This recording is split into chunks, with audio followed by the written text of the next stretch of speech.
Bonjour, aujourd'hui je suis très ému, je suis très touché. J'ai vu dans ma toilette ce matin, là ici, j'ai reçu une lettre de Julian Assange euh, qui m'a répondu à mon courrier que j'avais envoyé il y a quelques mois. Donc je reconnais parce que c'est la lettre, l'enveloppe qu'on doit mettre pour avoir une réponse. Et puis je vois derrière ici, c'est marqué prison de Belmarsh. Et donc j'ai pas encore ouvert, je vais l'ouvrir avec vous. Parce que ça me touche en fait, qu'il ait pris le temps de me répondre, surtout vu l'incroyable condition de vie dans laquelle il est depuis maintenant près de 10 ans. Hein. Rappelez-vous, Julian Assange, c'est ce journaliste qui a mis en évidence, qui a montré tous les secrets d'État, des secrets abominables, des espionnages, mais des tortures, des meurtres en fait, hein, des crimes de guerre. Rappelez-vous cette vidéo qui a circulé, vous voyez des pilotes de drones américains confortablement installés chez eux qui tuent des civils, dont des journalistes irakiens.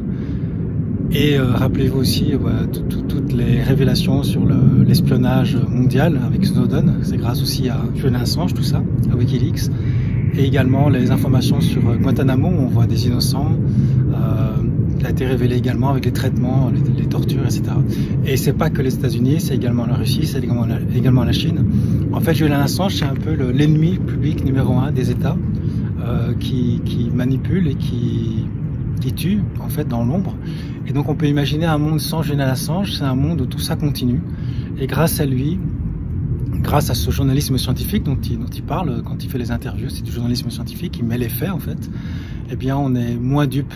Mais malgré tout, je suis un peu triste de ça, il y a une indifférence générale quant à son traitement. Vous savez, il a passé 7 ans à l'ambassade d'Équateur. Et puis il était confiné dans un espace très réduit. C'était, comme dit le consul de l'Équateur, c'était pas du tout agréable. Pas beaucoup de lumière du jour, espace très réduit. Et puis les 2 dernières années, depuis que Morales, le président de l'Équateur, est arrivé, le nouveau président, ces conditions ont été de plus en plus pénibles, c'était même hostile, ça devenait infernal. Et donc là maintenant, il est en prison depuis quelques mois, il a été pris par la police diplomatique, c'est contre les droits de l'homme. Et maintenant, il est dans une prison de haute sécurité en Angleterre, avec un traitement inhumain, puisque en fait, il passe 23 heures par jour à l'isolement dans une petite cellule, coupé de la lumière du jour, coupé des gens. Donc imaginez, hein, passer une journée comme ça, c'est dur, mais imaginez, lui, ça fait des mois qu'il est là-dedans. Et puis il n'a même pas internet, il a droit à une demi-heure de soleil, d'aller dehors par jour, et une demi-heure d'activité sociale. Donc c'est que t'en dis rien. Et comme il est coupé du reste du monde, il ne peut même pas se défendre. Et lors du procès, lors du tribunal, lors de sa venue au tribunal en Angleterre, à Londres, il y a quelques semaines maintenant, il était tellement épuisé, tellement affaibli qu'il avait même difficile à dire son nom, mais il restait très digne. Et donc je suis très ému qu'il m'ait écrit avec cette lettre.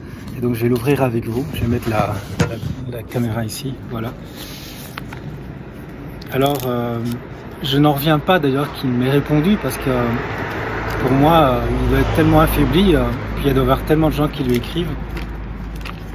J'avais écrit une lettre de soutien, pour lui dire à quel point je l'admirais, j'admirais ce qu'il faisait. C'est un guide pour l'humanité, c'est quelqu'un qui est indispensable, un bienfaiteur de l'humanité. Et puis je lui ai envoyé beaucoup de soutien pour ces épreuves, cette épreuve qu'il vit, qui est inhumaine en fait, hein, ça va contre les droits de l'homme, à tel point que le rapporteur des Nations Unies a demandé que son traitement soit arrêté tout de suite, ce traitement défavorable, inhumain qu'il reçoit. Et donc je ne sais pas ce que ça va donner. Remarquez qu'il y a une différence cas générale dans les médias, c'est assez scandaleux. Il avait demandé l'asile politique via son avocat Juan Branco en France, ça a été refusé. Donc il y a une sorte de manque d'empathie, de manque de compassion généralisé, et notamment dans les médias, ce qui est assez grave. Il y a quelques médias qui en parlent, comme Mediapart ou d'autres, mais c'est assez rare finalement. Et donc heureusement qu'il y a des gens qui n'oublient pas, qui continuent. Moi je suis juste une goutte d'eau parmi d'autres, mais qui continuent à le soutenir. Vous pouvez signer une pétition, il y a d'autres actions également pour le soutenir. Alors je vous ouvre la lettre, voilà. Alors comme il n'a pas écrit sur le papier, il a écrit directement dans l'enveloppe ici. Alors c'est émouvant, hein, puisqu'il dit donc c'est privé, private, mais je vous fais partager avec plaisir.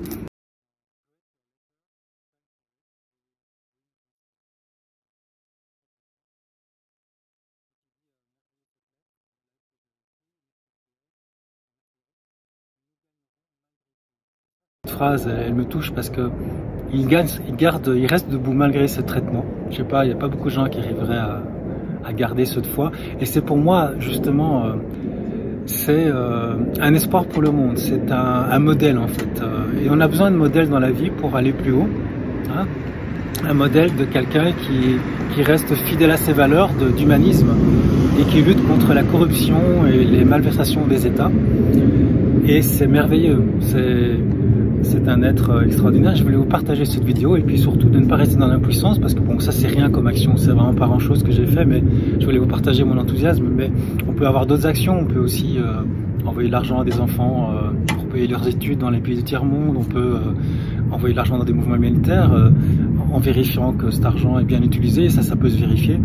Et donc, et même dans notre, pas que dans les pays du tiers-monde, mais dans notre propre pays, le fait de faire quelque chose, de porter un acte de bienveillance, un acte de bonté, c'est terriblement important pour rester, pouvoir continuer à se regarder dans un miroir et pouvoir avoir de l'amour pour soi et surtout vibrer dans cette énergie d'amour.